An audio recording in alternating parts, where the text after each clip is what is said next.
Assalamualaikum warahmatullahi wabarakatuh. Saya Muhammad Falyal Musyafa dengan NIM 102042400170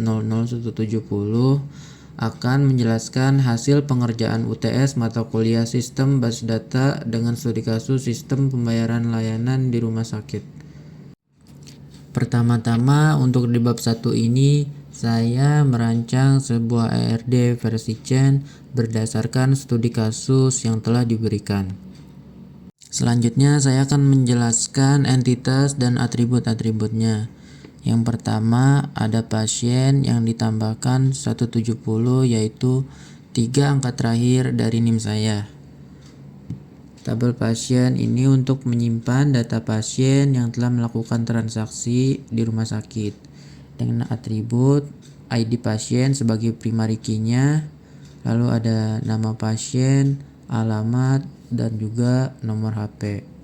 Dan yang kedua itu ada transaksi untuk mencatat transaksi pembayaran yang dilakukan oleh pasien dengan atribut ID transaksi sebagai primary key-nya, lalu ada waktu transaksi untuk tanggal dan jam transaksi saat transaksi dilakukan.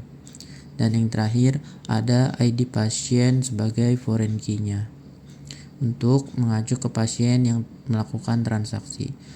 Yang ketiga ada detail transaksi untuk menyimpan daftar layanan yang dibayar dalam satu transaksi dengan atribut ID detail sebagai primary key-nya, ada jumlah untuk jumlah unit layanan yang dibayar, lalu ada subtotal, total harga untuk layanan tersebut.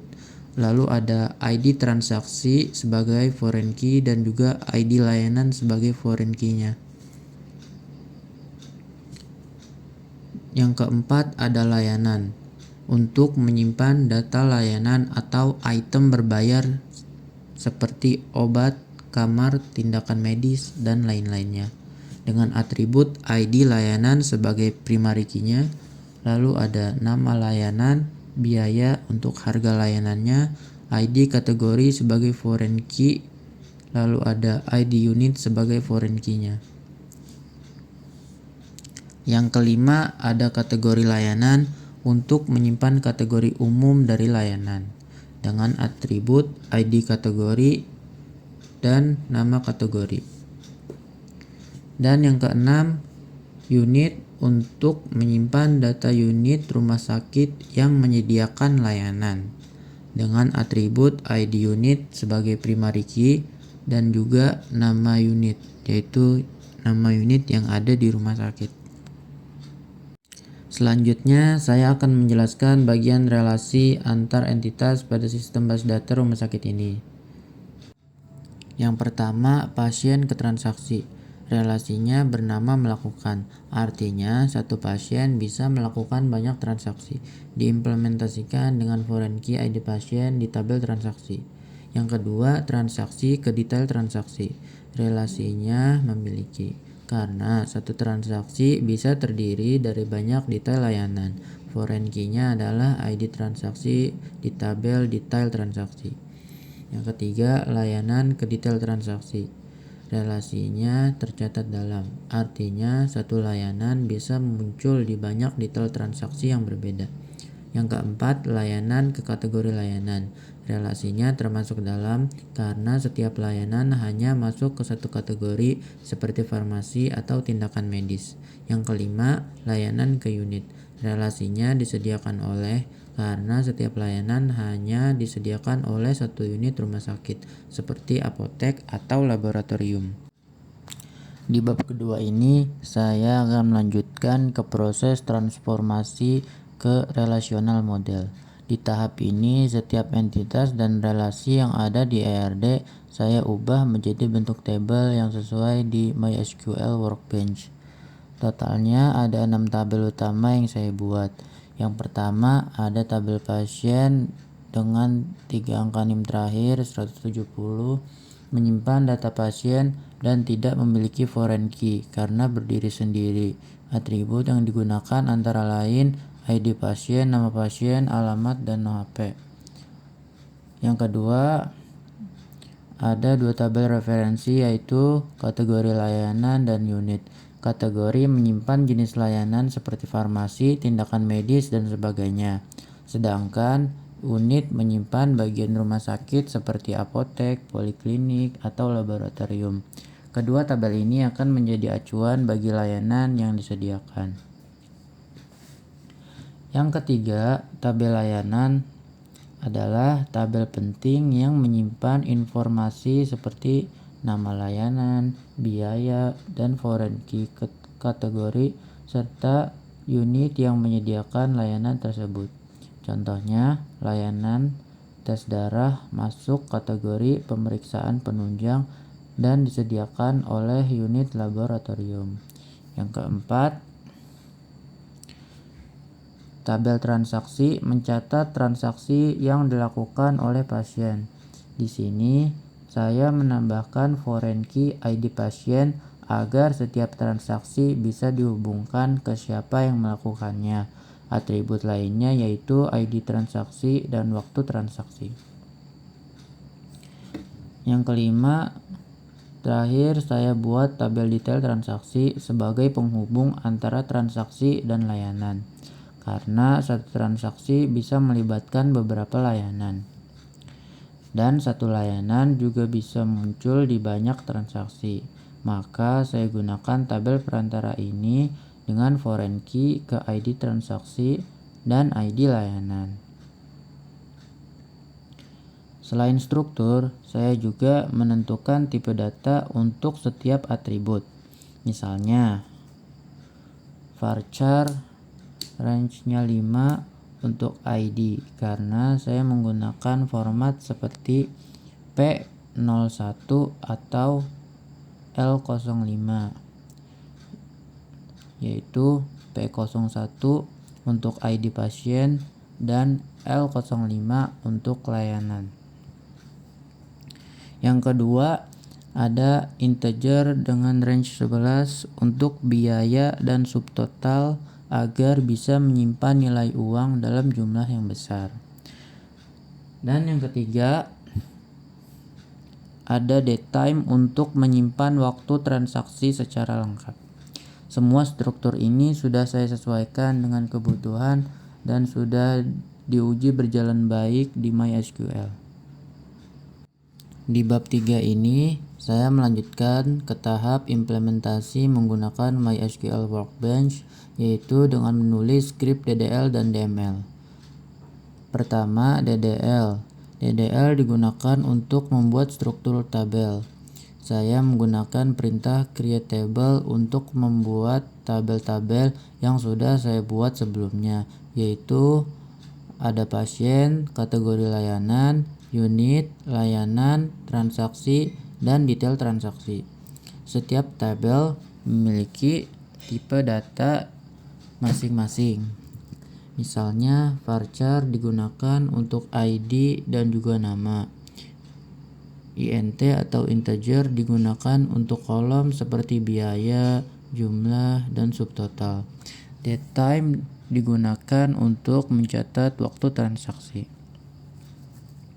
Untuk menjaga keterkaitan antar tabel, saya menggunakan foreign key constraint.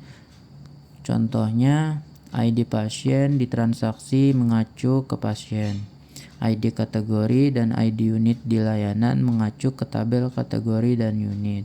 Dan foreign key lainnya yang ada di tabel detail transaksi. Semua DDL ini sudah saya coba jalankan dan berhasil dijalankan tanpa error di MySQL. Setelah struktur tabel selesai dibuat, saya melanjutkan dengan DML untuk mengisi data ke dalam masing-masing tabel. Saya mengisi masing-masing tabel dengan minimal 5 record sesuai dengan instruksi yang telah diberikan. Data yang saya masukkan mencakup data pasien seperti nama dan alamat, kategori layanan seperti farmasi, tindakan medis, dan fasilitas, unit rumah sakit seperti apotek, laboratorium, dan poliklinik, layanan yang tersedia seperti resep paracetamol, operasi ringan, kamar VIP, dan lain-lainnya, transaksi yang dilakukan oleh pasien, dan detail transaksi yang menunjukkan jumlah layanan dan subtotal pembayarannya. Dalam tabel detail transaksi, saya juga menghitung subtotal sesuai jumlah dikali biaya layanan agar data lebih akurat dan sesuai logika sistem. Setelah melakukan pengisian data, saya juga membuat beberapa perintah select untuk menampilkan isi dari setiap tabel yang telah saya buat. Perintah yang saya gunakan adalah select bintang from nama tabelnya, yang berfungsi untuk menampilkan seluruh data dari tabel tersebut. Saya jalankan perintah select ini untuk setiap tabelnya, yaitu yang pertama, select bintang from pasien 170 untuk melihat semua data yang ada di tabel pasien, dan yang kedua ada select bintang from kategori layanan untuk melihat data yang ada di tabel kategori layanan, lalu select bintang from unit untuk melihat semua data yang ada di tabel unit, lalu select from layanan untuk melihat semua data yang ada di layanan, select bintang from transaksi untuk melihat data yang ada di transaksi, dan yang terakhir select bintang from detail transaksi untuk melihat semua data yang ada di tabel detail transaksi. Dengan perintah ini, saya memastikan bahwa seluruh data yang telah saya input melalui DML sudah masuk ke dalam tabel-tabel masing-masing dan dapat ditampilkan dengan benar. Selain itu, ini juga membuat saya memverifikasi bahwa struktur foreign key dan hubungan antar tabel berjalan dengan baik di sistemnya. Di bab keempat ini, saya melakukan normalisasi data dari tabel yang telah diberikan. Normalisasi dilakukan secara bertahap dari bentuk 1NF, 2NF, hingga 3NF. Pada tahap pertama, yaitu 1NF, saya memastikan bahwa setiap kolom hanya menyimpan satu nilai saja. Tidak ada data yang berupa list atau data bertingkat.